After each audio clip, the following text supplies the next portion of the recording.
Class में कभी कभी कहता हूँ कि आप नौकरी लगने के बाद में भी जितना पैसा कमाओगे ना बेटा, अगर इसकी यही अभी रुचि रही और ये इसी तरह से सक्सेस रहने तो ये आपसे ज़्यादा पैसा कमाएगा। देखो क्यों कमाएगा, उसका एक रीज़न बताता हूँ।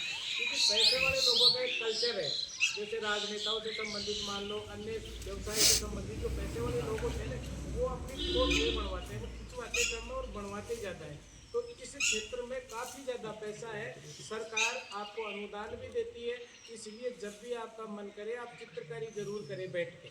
तो अभी पढ़ने के साथ साथ में जब फ्री रह रहे हो तो एक बढ़िया ऑप्शन है आपके पास चित्रकारी का, तो ये प्रयास आप कर सकते हैं। दूसरा, मैं आपको एक और सुंदर व्यवसाय बताता हूँ कि आप इस विद्यार्थी जीवन के साथ साथ में आप अपना काम कर सकते हो, जैसे मंच संचालन करना।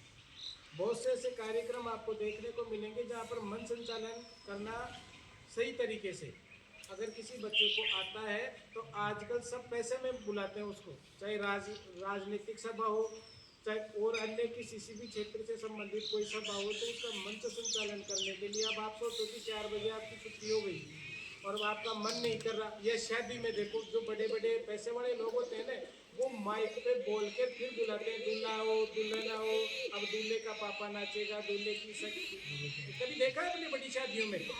वो बेटा कम से कम 20-20, 50-50 हज़ार रुपए लेते हैं और मात्र 3 घंटे में इतना पैसा कमा के चले जाते हैं। अब ये रुचि कहाँ से पैदा होगी? ये इस विद्यालय परिवार से रुचि होगी। जैसे अभी आपको पूछ रहे हैं तो बताने में जो रहा है, पापा का ही काम करे, इसे तो नहीं करता देना तो कर ले। ये बोलना सीखो आप। और आने वाले का जितने भी बोलने वाले हैं ना, जब आप बोलने वाले बढ़ोगे तब तक वो सलट चुके होंगे। जैसे मेरा मान लो मैं बोलता हूँ थोड़ा बहुत ना के बराबर, तो जैसे मैं मर गया तो बोलेगा कौन? नई पीढ़ी तो बोलेगी। कल भविष्य देश आपसे ही तो है, इसलिए आप इसमें भी अपनी अभी रुचि रख सकते हो। जब भी मन करे छत के ऊपर चले गए, आप बोल सकते हो। सही लगा नहीं लगा? तीसरी बात आपको बताता हूँ,